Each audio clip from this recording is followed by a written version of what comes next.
Hey everyone, and welcome back. We have two pages to look at this week, and a bit of a surprise in the end. The left page emulates a vintage botanical painting, and the right page has a file folder hugging it, so we'll build that and some goodies inside. Let's start with the left page, and I'll show you how I use the stamp to get a sketch-like outline. The easiest way to do this is to use a stamping tool. That's a tool that allows you to stamp several times in the same place. And in this case, I'm using it to build the outline of the iris. The stamp I'm using is by Alton U, and it has nice detailing which fits with the botanical painting. As you can see, I'm using a marker to stamp. This gives me a lot more control on what part of the image I'm stamping and how dark the lines would be. I remove some of the ink from the stamp with my finger before stamping. This way I get more sketch-like lines. And a black fingertip. Most vintage botanical paintings have hyper-realistic details and clear outlines. You can find a lot of them online, and I could have just printed one and used that, but most available botanical images are from printed books. I wanted this to look like our guy painted it, and I find it easier to get a painted look with stamping than by altering a printed image. Once I was happy with the outline, I started coloring the iris. I'm using distress ink. I just pressed the ink pads on my craft mat to create a palette. And I really should have had that in the frame, but I didn't think of it at the time. Sorry about that. I'm using a water brush, so it has a built-in water container that dispenses the water as I go. It doesn't give the best control, so I don't really use it for detail painting, but for flowy coloring like this, it gives great results. You can see I have a paper towel at hand, and I use it to dab away any excess of the ink. I prefer to put a lot of thin layers than to get stuck with too much color in one place. Doing this over an already inked background helps with the vintage feel because the inks pick up some of these greenish-brown shades. When I started this project, botanical paintings were one of the first things that came to mind, and working on these two pages, I looked more into florography, the language of flowers. And I should clarify, flowers have meanings in all cultures, but this project is set in the Victorian Edwardian eras, so this is what I'm going for. I knew flowers have meanings attached to them, but researching for this video, I found just how rich Victorian flower language was. A bouquet could offer condolences or profess love, and a flower sent back could say if you have a chance or not. In some cases, the meaning attached to a flower was related to its name. This seems to be the case with the iris, which signifies a message. Probably because the Greco-Roman goddess Iris was a messenger goddess, among other things. Whether the message is good or bad remains to be seen. Okay, so you can see that after coloring, I went over some of the outlines in black and added some more line details for this sketch-like effect to finish. Our right page is a tad more complex because if you're gonna make a folder, you should put something in it, right? So we'll go through the inside and the outside of this folder, starting with the page itself that will be the base of the folder. In both pages of this video, I've started with an already inked background. If you want to see the inking process, it's the same as what I showed in the first video of this series. Here I'll just show the layering, and I started with stamping this lovely stamp that has some flower-related dictionary definitions and flower images. I inked the stamp unevenly in dark yellow to get a worn image that blends to the background and just gives some interest. Most of the elements on this page relate to post, sending it, receiving it, filing it. So in both the ephemera and the stamping, we'll have images that fit this topic, like post stamps and labels that would go on the parcel. I'm rushing through the layering process a little bit because it's not too different from what I did in last week's video, where I talked about layering and generation stamping. Today I wanted to focus on other things, so I'll link that video below in case you want to see more. You can see that I'm building layers of stamping and ephemera in stages. A bit of stamping, then adding a couple of labels, more stamping, and repeat. This gives the page more depth. A lot of the stamping is second or third generation stamping.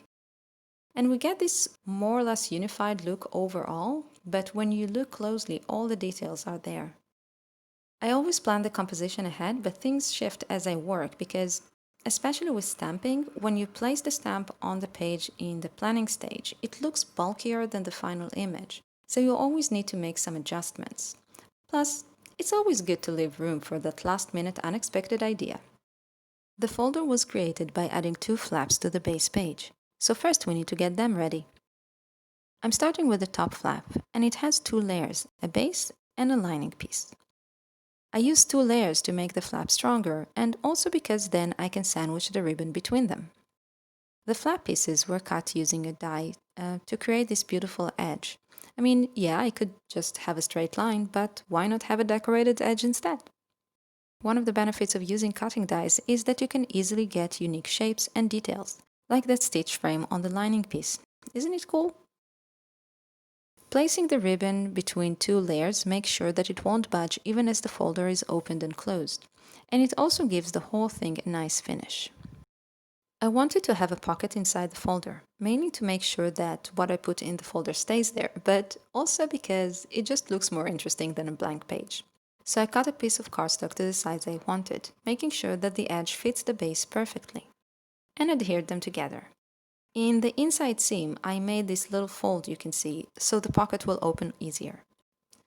To finish, I added a bit of stamping detail on the pocket. This will also help connect it with the main page. I used a marker for the round stamp because I didn't want the full image, just the edge. And as we saw in the making of the left page, stamping with markers is a great way to edit a stamped image. Then I moved to the other side of the flap, and this would be the front of the folder, so I wanted it to have some interest and also to connect it thematically to the left page. So I'm adding a bit of flower-related dictionary definitions in second generation stamping. And now we're ready to assemble the folder. And that is done by adhering those little tabs on the flaps to the back of the base page. I start with the left part of the folder, making sure to center it over the page because the folder parts are a bit shorter. Then I just hug it snugly around the page to be sure that it's positioned straight. Once that's done, it's very easy to add the top flap. Just make sure it's aligned with the other flap and again, hug snugly around the page. Then we add the second ribbon to the back of the page so the edge will be hidden. I'm using the front ribbon, see it stretched on the right, just to perfectly position the back ribbon. Honestly, in this case, it's straight in the middle, so it's not really necessary, but better safe, right? I wanted to add some ephemera to the folder, but taking into account the left page, I didn't want it to be too busy, so it wouldn't overwhelm the simple composition of the iris. So most of the additions are actually hidden under the top flap. This way, the closed folder gives room to the iris, but when you start opening it, you get a preload to the inside, both for the busier composition and for the theme, so the images here are again post-related. Finally, I made some flower tags to put in the folder pocket. The tags were inspired by Victorian pressed flower collections, and it has this protective layer in the front and the flower's name written on the back. The making process is pretty easy.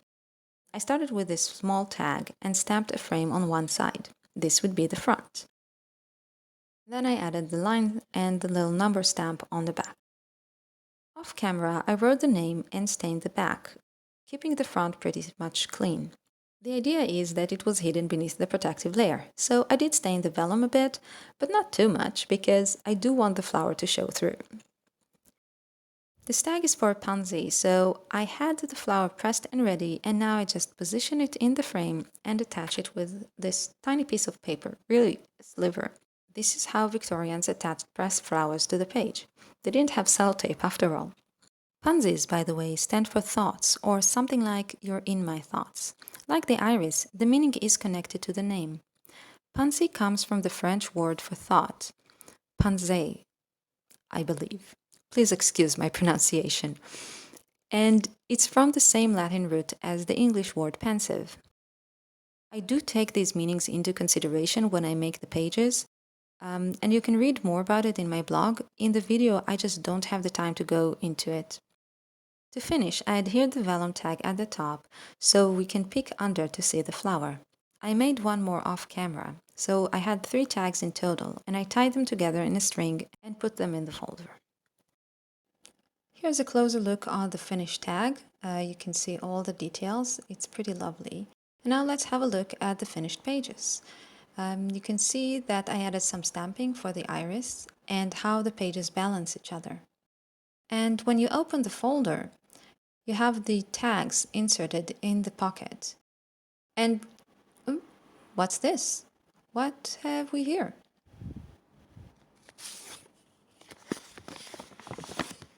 It's a letter. Let's see.